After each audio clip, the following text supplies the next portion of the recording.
అందరికీ నమస్కారం. కుంభకర్ణుని సంహారం అనే అంశాన్ని గురించి వివరించుకుందాం. వివరిస్తున్నవారు బాలసుబ్రహ్మణ్యం కలవలపల్లి. భయంకరంగా తనతో వాదిస్తూ ఉన్న రావణుని చూసి అతను కోపం తెచ్చుకున్నాడని గ్రహించాడు కుంభకర్ణుడు. వెంటనే మెల్లగా మృదు వచనాలతో అతన్ని ఊరడిస్తూ, రావణ, ఈ విచారం విడిచిపెట్టు, కోపం పరిత్యజించి స్వస్థుడవై ఉండు. నేను బ్రతికుండగా నీవిలా దుఃఖాన్ని మనసులో కూడా పెట్టుకోకు. ఎవడి కోసం నీవిలా పరితపిస్తున్నావో ఆ రాముణ్ణి నేనిప్పుడే సంహరిస్తాను. రాక్షస ప్రభు రావణ, నేను నీ తమ్ముణ్ణి, బంధువును, సర్వకాల సర్వావస్థలలోనూ నీకు అవశ్యం హితం చెప్పడం నా విధి. అందువల్ల అలా చెప్పానే కానీ ఇంకేమీ కాదు. ఇప్పుడు ఏం చెయ్యాలో ఆ పని యథాశక్తిగా చేస్తాను. యుద్ధంలో శత్రువులందరినీ సంహరిస్తాను. రామలక్ష్మణులను వధించి వానర సైన్యమంతా పారిపోయేలాగా చేస్తాను. రావణ, ఇప్పుడు నేను యుద్ధం నుండి ఆ రాముడి శిరస్సు తెచ్చి నీకు చూపిస్తాను. దాన్ని చూసి నీవు సుఖపడు. సీతాదేవి దుఃఖిస్తుంది. లంకలో ఇంతవరకు యుద్ధంలో బంధువులను పోగొట్టుకొని దుఃఖంలో ఉన్న రాక్షసులంతా ఇప్పుడు రాముని మరణ వార్త విని మహా సంతోషం పొందుతారు. ఇప్పుడు ఆ వానరరాజు సుగ్రీవుడు సూర్యకాంతితో కూడిన మేఘంలా కనిపిస్తూ నెత్తురుతో దోగుతూ భూమి మీద కూలిపోగలడు. చూడు, నేను రాక్షసులు నిన్ను రక్షిస్తూ ఉండగా రాముడు నిన్ను ఎలా వధించగలడు? ఆ రాముడు నన్ను సంహరించిన తర్వాతనే నిన్ను సంహరించాలి. అంతేకాని నేను జీవించి ఉండగా అతను ఎంతమాత్రం నిన్ను సంహరించలేడు.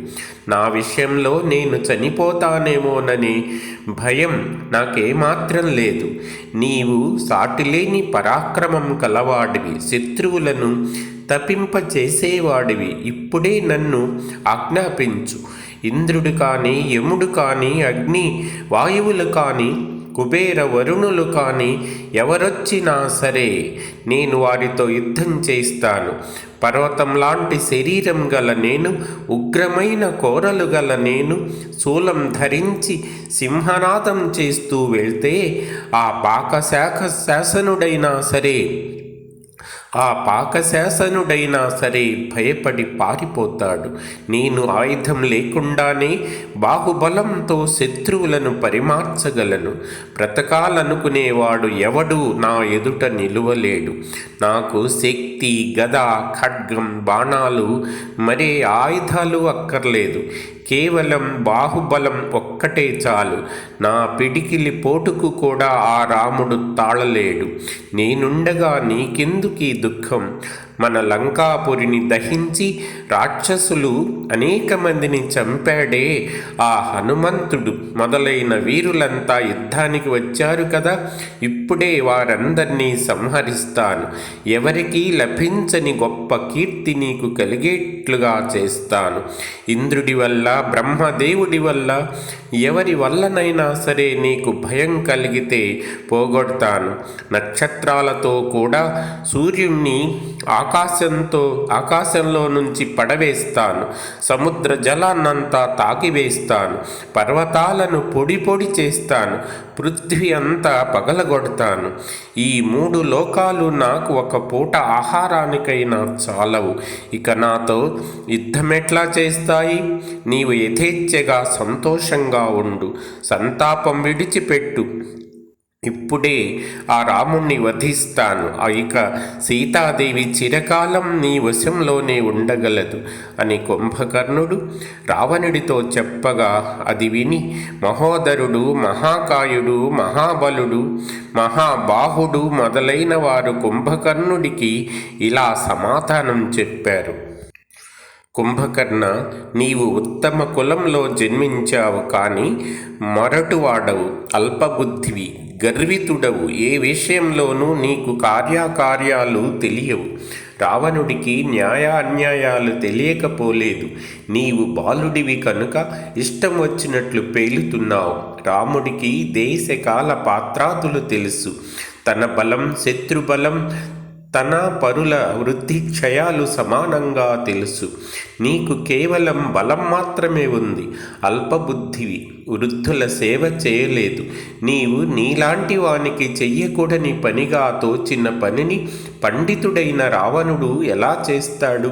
ధర్మార్థ కామాలకు ఫలితాలు నియతంగా ఉన్నవని, అధర్మంగా ప్రవర్తించడం వల్ల ఈ ఆపద వచ్చిందని నీవు అన్నావే, అలా ధర్మార్థ కామాలు నియతమై ఉన్నాయని చెప్పడానికి నీకు ప్రమాణం ఏముంది?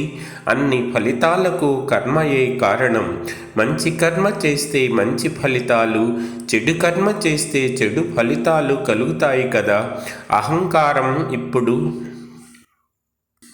అలాంటప్పుడు చెడు కర్మ చేస్తే మంచి ఫలితాలు, మంచి కర్మ చేస్తే చెడు ఫలితాలు సంభవిస్తాయని చెప్పడానికి వీల్లేదు. ధర్మార్థాలు, అధర్మ అనర్థాలు అన్నీ శ్రేయస్సే కలిగిస్తాయి. అయితే అధర్మ అనర్థాలు మాత్రం ఒక్కొక్కప్పుడు దుఃఖం కూడా కలిగిస్తాయి. అంతేగాని దుఃఖమే దానికి ఫలితమని చెప్పడానికి వీల్లేదు. అప్పుడు రావణుడు సీతను అపహరించాలి అనుకున్నాడు. అది చేయదగిందేనని మేము సమ్మతించాం. ఇందులో రావణుడు ఆలోచించకుండా చేసిన అక్రమం ఏముంది? నీవు ఒక్కడివే యుద్ధానికి పోతానన్నావు. నీ పరాక్రమం గొప్పలు చెప్పుకున్నావు. అది కూడా అయుక్తంగానే ఉంది. పూర్వం జనస్థానంలో మహాబలవంతులైన రాక్షసులను అనేక మందిని వధించిన రాముణ్ణి నీ ఒక్కడివే ఎలా జయించగలవు? ఇప్పుడు ఆ రాముడి పేరు చెప్తేనే రాక్షసులు భయకంపితులవుతున్నారు. కుపితమైన సింహం లాంటి రాముని సంగతి తెలియక నిద్రపోతున్న సర్పాన్ని మేల్కొల్పినట్లుగా నీవతని పైకి పోతున్నావు. దివ్య తేజస్సుతో వెలుగుతున్నవాడు దుర్ధర్షుడు, మృత్యువులాగా తేరిపార చూడను అలవి కానివాడు అయిన రాముని సమీపానికి పోగలిగేవాడు ఎవరయ్యా? ఇలా మహోదరుడు చెప్పి తర్వాత రాక్షసులందరి మధ్యలో ఉన్న రావణుని చూసి, నీవు సీతాదేవిని పొంది కూడా మళ్ళీ ఊరికే ఇలా మాట్లాడుతున్నావేమిటి? నీవెప్పుడు కోరితే అప్పుడు సీత నీ వశం అవుతుంది. రావణ, సీత నీ వశం కావడానికి నాకొక ఉపాయం తోస్తున్నది. ఒక రాక్షసుణ్ణి ఏనుగు మీద ఎక్కించి రామలక్ష్మణులు వానరులు సంహరించబడ్డారు అని ఈ లంకాపురి అంతా చాటించు. ఈ వార్త నగరమంతా వ్యాపిస్తే అప్పుడు నీవు సీత దగ్గరకు పోయి భర్త మరణం వల్ల కలిగిన ఆమె దుఃఖాన్ని పోగొట్టి ఆమెను మంచి మాటలతో ఆశ్వాసించి ధనధాన్యాలు, రత్నాలు ఆమెకు ఇచ్చి ఆమె మనస్సు వశం చేసుకో. నీ కపట ఉపాయం వల్ల నీ కోరిక సిద్ధిస్తుంది. ఆమెకు ఇష్టం లేకపోయినా సరే ఆమెకు వేరే దిక్కు లేనందున భయంతో నీ వశమవుతుంది. స్త్రీలు స్వభావ సిద్ధంగా చపలమైన వారు. అందుకే సీత నీకు వశం కాక తప్పదు. నేను కూడా బుద్ధితో ఆలోచించి నిర్ణయించిన ఉపాయం ఇది. ఇలాగైతే నీ కోరిక నెరవేరుతుంది. అలా కాక నీవు కానీ ఈ కుంభకర్ణుడు కానీ యుద్ధానికి వెళ్ళి రాముడి కంటబడితే మీకు అపాయం సంభవిస్తుంది. కాబట్టి యుద్ధం చేయకుండానే శత్రువును జయించి ఇష్టార్థ సిద్ధిని పొందగలిగే ఉపాయం ఇది అని మహోదరుడు రావణుడితో చెప్పాడు. అంతటా కుంభకర్ణుడు అది విని, ఇక మీదట ఇలాంటి మాటలు చెప్పకు, జాగ్రత్త అని మహోదరుణ్ణి బెదిరించి పిమ్మట తన అన్న రావణుని చూసి, నా పరాక్రమం నీకు తెలిసే ఉంది. ఇప్పుడే రాముణ్ణి సంహరించి వస్తాను. నీ భయం పోగొడతాను. సూర్యులెప్పుడూ నీళ్లు లేని మేఘాల్లాగా వ్యర్థంగా గర్జించరు. నేను యుద్ధంలో అసమానమైన కార్యం కావించి నా పరాక్రమం ఏమిటో చూపిస్తాను. శూరులైన వారు ఇతరులు తమను గురించి అవమానపు మాటలు పలికితే ఎంత మాత్రం సహించరు.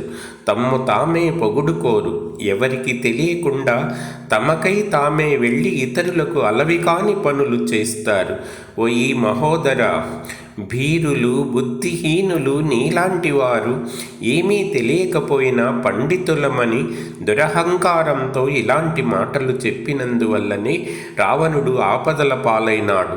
యుద్ధం పేరు చెప్తేనే భయపడేవారు మీరు మహారాజుతో ఎల్లప్పుడూ ఇచ్చకాలు మాట్లాడుతూ ఉంటారు. అతను వెళ్ళిన దారినే వెళ్ళి ఇంత దూరం తీసుకొచ్చారు. ఈ లంకా పట్టణంలో రాజు మాత్రమే మిగిలేటట్లు చేశారు. బొక్కసమంతా నశింపజేశారు. సైన్యమంతటినీ నాశనం చేశారు. చూడబోతే మీరు రాజును పరమ శత్రువుగా ఎంచినట్లు తోస్తూ ఉన్నది అన్నాడు కుంభకర్ణుడు. రావణుడు పకపక నవ్వుతూ, కుంభకర్ణ, ఈ మహోదరుడు రాముడంటే భయపడుతున్నాడు, అందువల్ల యుద్ధం అక్కర్లేదు అంటున్నాడు. అతని సంగతి ఎందుకు, వదిలిపెట్టు. నేనంటే ప్రేమ కలవాడు, స్నేహం కలవాడు నీకన్నా నాకెవ్వరూ లేరు. నీవు వెంటనే వెళ్ళి శత్రువులను సంహరించి విజయుడవై తిరిగిరా. రాక్షసులు వెళ్ళి యుద్ధం చెయ్యటానికి సమయం కాదు కనుక వెంటనే నీవే శూలం తీసుకుని పాశహస్తుడైన యముడిలాగా భయంకరాకారుడవై వెళ్ళి ఆ రామలక్ష్మణులను వానరులను భక్షించు. నీ ఆకారం చూస్తే చాలు వానరులంతా భయంతో పారిపోతారు. ఆ రామలక్ష్మణుల గుండెలు గుబిల్లుమంటాయి అని ఈ ప్రకారంగా రావణుడు కుంభకర్ణుడితో చెప్పి తప్పకుండా అతను జయిస్తాడు అనే నమ్మకంతో తాను మళ్ళీ కొత్తగా జన్మ ఎత్తినట్లు భావించాడు. అప్పుడు తను కళంకం లేని చంద్రుడిలాగా సంతుష్టుడైనాడు. అలా కుంభకర్ణుడు రావణుని ఆజ్ఞ ప్రకారం యుద్ధ సన్నద్ధుడై తీక్ష్ణమైన శూలాన్ని గ్రహించాడు. అది అపరిమితమైన ఇనుముతో చేయబడింది. ప్రదీప్తమైన బంగారంతో అలంకరించబడింది. దేవేంద్రుని వజ్రాయుధంతో సాటి అయినది. భయంకర ఆకారంలో ఉంది. అది దేవదానవ యక్ష గంధర్వ కిన్నరులను సంహరించేది. ఎర్రటి పుష్పమాలికలు అలంకరించారు దానికి.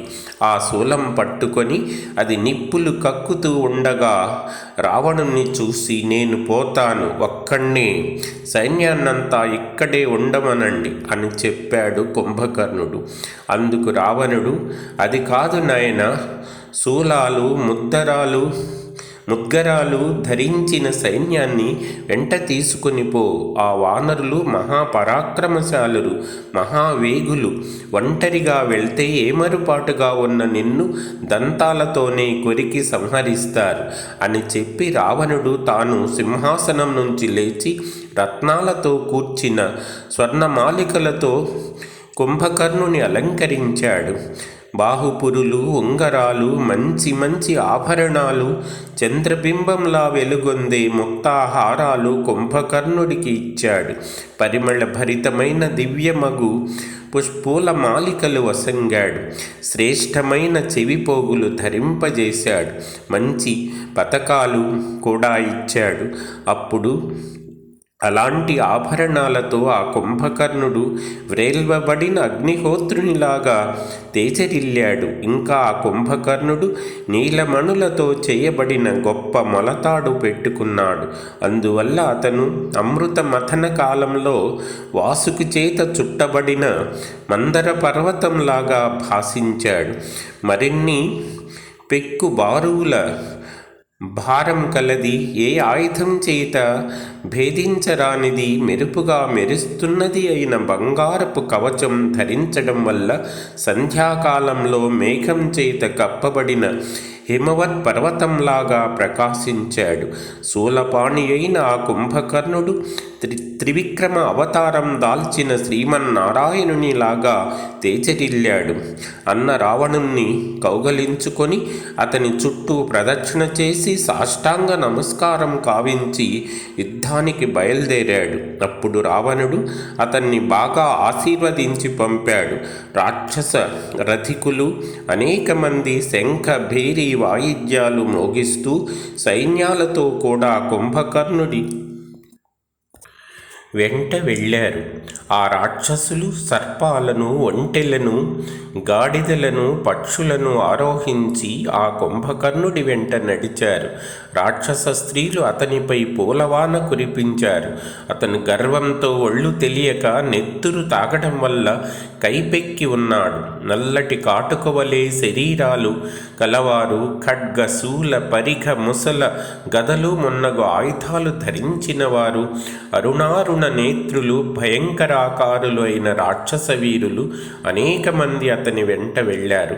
అప్పుడు ఆ కుంభకర్ణుడు 100 ధనస్సుల వెడల్పు, 6 ధనస్సుల పొడుగు కలిగి, పెద్ద బండి చక్రాలంత కళ్ళు కలిగి భయంకరాకారుడై ఉన్నాడు. మహాపర్వతంలాగా కనిపిస్తున్నాడు. పాతాళ గుహలాంటి నోరు వెడల్పుగా తెరిచి వికృతంగా నవ్వుతూ రాక్షసులను చూసి, అగ్ని శలభాలను దహించినట్లు నేనిప్పుడు ఈ వానరోత్తములనందరినీ వధిస్తాను. అడవుల్లో సంచరించే ఈ వానరులు నాకెలాంటి అపచారం చేయలేరు, నాకు ఎలాంటి అపకారం చేయలేరు. అయినా ఈ వానర జాతి నా వంటి విలాస పురుషులకు ఉద్యానవన భూషణంగా ఉంది అని చెప్పారు.